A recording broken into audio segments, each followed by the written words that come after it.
Eh bien, bonjour et bienvenue dans Maurienne Zap. Allez, c'est parti. Bonjour à tous, bienvenue dans ce nouveau Maurienne Zap. Allez, sans vous attendre le sommaire de votre nouvelle émission. Cérémonie commémorative de l'armistice du 11 novembre 1918 à Saint-Jean-de-Maurienne. Ouverture de la station de ski nordique de Bessan. Découverte du centre médico-sportif à Saint-Jean-de-Maurienne. Voilà pour le programme de votre nouvelle émission. De nombreuses personnes étaient présentes pour la cérémonie de commémoration du 11 novembre 1918 à Saint-Jean-de-Maurienne.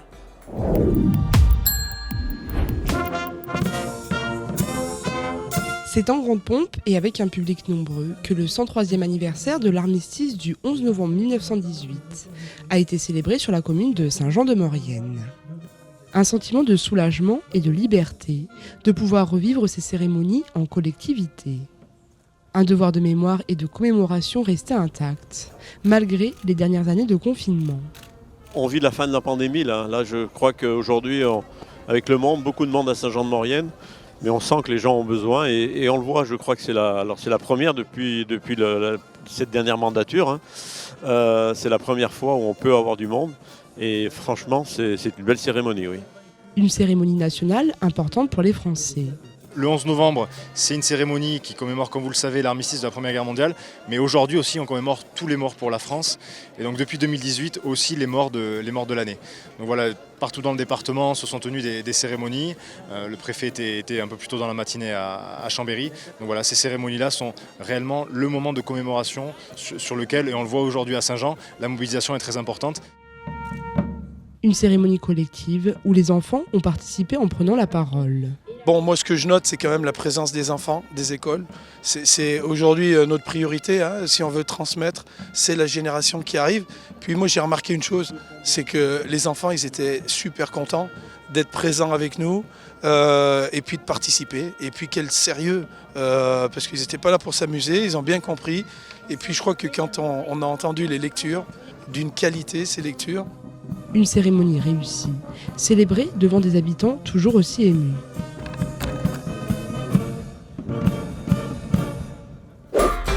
Découverte du snow farming à Bessan, une technique qui permet de conserver la neige d'un hiver à l'autre grâce à une importante couche de sciure.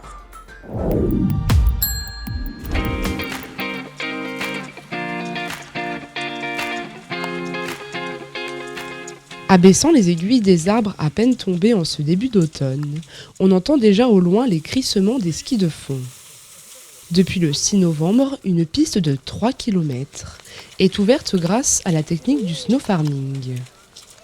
Conservée durant toute la saison estivale sous une épaisse couche de sciure, cette neige de l'année dernière est utilisée en tout début de saison pour garantir une ouverture anticipée. C'est 14 000 m3 de neige qui ont été stockés durant l'hiver précédent, recouverts d'une épaisse couche de sciure, et ces 50 cm de sciure ont des propriétés isolantes importantes et ont permis donc de conserver cette neige bien au frais durant les mois chauds de l'été, et on estime à 20% la perte. Donc on a eu 10 800 à 11 000 m3 de neige pour étaler un réseau de pistes de 3 km. Capitale nationale du biathlon, Bessan ouvre ses pistes le matin pour les sportifs de haut niveau et les après-midi pour le grand public. Donc c'est vraiment toutes les composantes du nordique qui se sont retrouvées à Bessan, et jusqu'au 26 novembre on dénombre 3000 journées skieurs et biathlètes uniquement au haut niveau, auxquels il faut ajouter les centaines de skieurs grand public qui viennent sur nos pistes à partir de midi. Joie et excitation sont visibles sur tous les visages. Un bonheur de retrouver la neige et qui permet aux équipes de s'entraîner avant les grandes échéances à venir.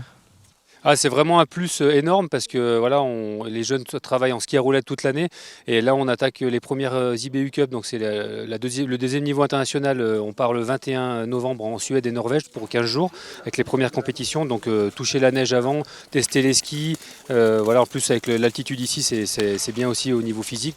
Une aubaine pour les loueurs de ski de la station. Et l'intérêt après, c'est de venir se promener quand il fait beau. C'est aussi de profiter des chemins qui ne sont pas encore enneigés. Et donc de faire du ski de fond et de pouvoir se promener et de sortir de la vallée et de prendre un petit week-end sympa. Des vacanciers toujours plus nombreux, alors il chérit, entretient sans relâche son matériel pour garantir à ses clients la meilleure des glisses. Alors, donc l'importance du ski de fond, donc contrairement au ski alpin, le ski de fond pour avancer, il faut forcer. Donc pour que ce soit plus facile, il faut que les skis soient fartés, c'est-à-dire qu'ils permettent de mieux glisser. Donc ça, tous les skis de location donc, sont entretenus fartés, les semelles réparées. Et des gens aussi, des fois, nous amènent leurs skis à entretenir et à farter. La saison hivernale 2021-2022 est donc d'ores et déjà lancée. Mis en place au centre hospitalier de Saint-Jean-de-Maurienne, le centre médico-sportif accueille des gens qui ont besoin d'un suivi médical.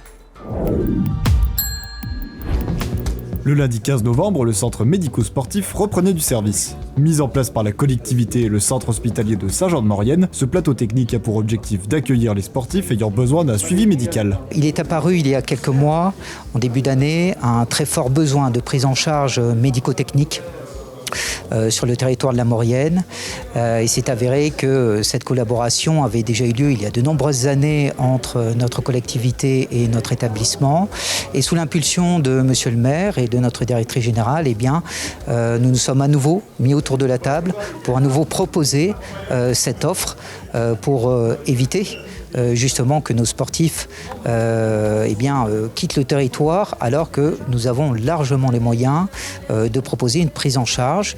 Alors cette prise en charge évidemment se fait autour de professionnels de santé, de kinésithérapeutes notamment, mais également de médecins au sein du service de soins et de réadaptation, de médecins sportifs que nous avons au sein de notre personnel médical. Mais aujourd'hui c'est une coopération d'une très grande efficacité qui se fait avec la collectivité, qui organise le parcours des patients, des sportifs intéressés et qui nous oriente directement ces patients sur le plateau technique et que nous accueillons avec grand plaisir pour une prise en charge complète, très pointue, avec leur équipe médicale, bien évidemment, si les clubs ont leur propre médecin, leur propre kiné.